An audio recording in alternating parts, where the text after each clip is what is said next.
उस पे बहुत फोकस करके फ्रॉड्यूलेंटली कोई सिम न ले सके और सिम बॉक्स जैसी व्यवस्था न उपयोग में ला सके, बिना केवाईसी के सिम न मिल सके, इस तरह की व्यवस्था इसमें की गई है। मित्रांनो, मोबाईल आजकाल काळाची गरज बनली आहे, परंतु मोबाईलचा गैरवापर ही तितकाच वाढला आहे। फक्त दुकानदार म्हणजे सिमवाला हा आपल्या ओळखीचा आहे, या ओळखीवरती फ्रॉड नावावरती फ्रॉड सिम कार्ड घेण्याचे प्रमाण वाढले आहे आणि त्याचबरोबर फ्रॉड त्याचा यूज करण्याचेही प्रमाण तितकेच वाढले आहे। म्हणूनच आपल्या भारत सरकारने 24 डिसेंबर 2023 च्या संसद भवन मीटिंग मध्ये आपले टेलिकम्युनिकेशन मंत्री अश्विन वैष्णव यांनी एक कायदा प्रस्तावित केला, म्हणजेच लॉन्च केला आणि या कायद्या संदर्भातील सर्व ज्या बाबी आहेत त्या संसद भवन मध्ये मांडून दिल्या। हा जो कायदा आहे तो पुढे आता राष्ट्रपतींकडे पाठवण्यात आला आहे। राष्ट्रपतीकडून एकदा का अप्रूव्हल या कायद्यासाठी मिळाले की हा कायदा आपल्या संपूर्ण देशभरात लागू करण्यात येणार आहे। मित्रांनो, हा कायदा इतका कडक आहे की या कायद्यामधील सर्व ज्या गोष्टी आहेत त्या तुम्ही जर पाहिल्या तर तुम्ही कधीच पुन्हा फ्रॉड सिम कार्ड किंवा दुसऱ्याच्या नावावरील जे सिम कार्ड असते ते वापरणार नाही। त्या कायद्याचे तुम्ही पालन केले नाही तर तुम्हाला 50 लाखाचा दंड आणि 3 वर्षाची शिक्षा ही होऊ शकते।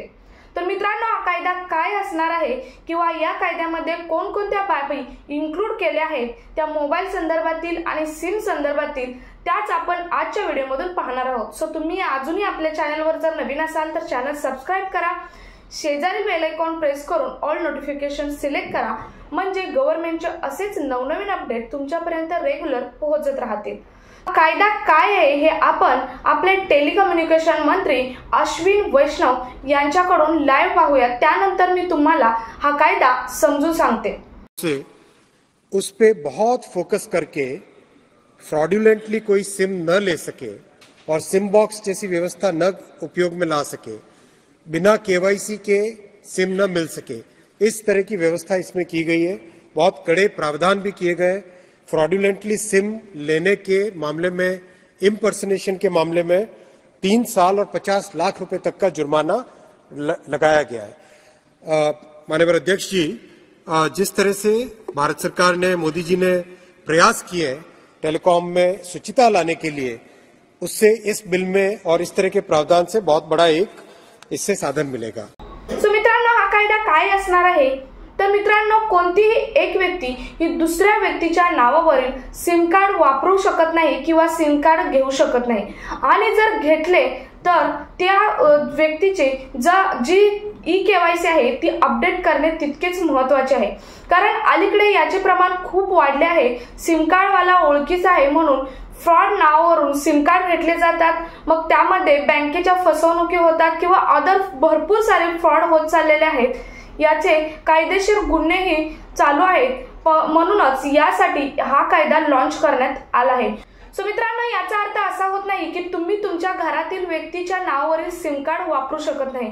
तुम्ही घरातील व्यक्तीच्या नावावरील सिम कार्ड वापरू शकता, परंतु त्याचीही ई-केवायसी कंपल्सरी अपडेट करणे ही तितकेच महत्त्वाचे असणार आहे, तरच तुम्ही या कायद्याच्या रूलमध्ये व्यवस्थित बसाल।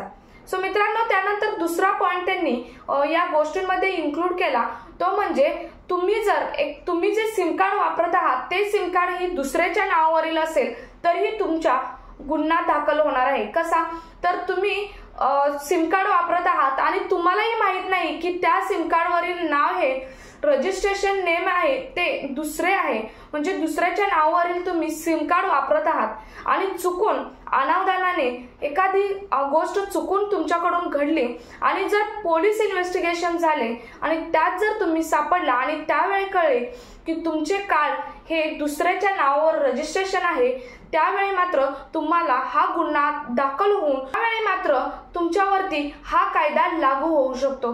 सो मित्रांनो, अजूनही तुम्ही जर तुमचे रजिस्ट्रेशन नेम म्हणजे सिम कार्डचे रजिस्ट्रेशन नेम काय आहे हे पाहिले नसेल तर नक्की पाहून घ्या आणि स्वतःचे नाव रजिस्ट्रेशन करून घ्या किंवा घरातले जरी कोणाचे असेल नाव तरीही त्याच्यावरती ई-केवायसी नक्की अपडेट करून घ्या, तरच तुम्ही या कायद्याच्या चौकटीत बसू शकता। सो मित्रांनो, हा कायदा आपल्या देशभरात लवकरच लागू होणार आहे। त्याआधी तुम्ही जर तुमचे जे सिम कार्ड आहे ते रजिस्ट्रेशन केले नसेल किंवा eKYC जर अपडेट केली नसेल तर नक्की अपडेट करून घ्या।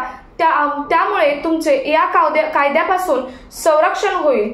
सो मित्रांनो, तुम्हाला हा कायदा समजलाच असेल की कायदा नक्की काय आहे। सिम कार्ड बद्दल हा कायदा आहे, कारण अलीकडे खूप सिम कार्डमुळे फ्रॉड हे घडत चाललेले आहे। बँकेबद्दल असतील किंवा अदर कोणत्याही गोष्टींबद्दल असेल, फ्रॉड घडत चाललेले आहे। त्यामुळे हा कायदा आपल्या देशभरामध्ये लॉन्च करण्याचे ठरवण्यात आले आहे। सो मित्रांनो, हा जास्तीत जास्त ठिकाणी व्हिडिओ मोबाईल धारकांजवळ शेअर करा आणि तुम्ही जर एक मोबाईल वापरत असाल किंवा सिम कार्ड वापरत असाल तर या कायद्याचे पालन नक्की करा। भेटूयात पुढच्या व्हिडिओ समेत। तोपर्यंत जय हिंद, जय महाराष्ट्र।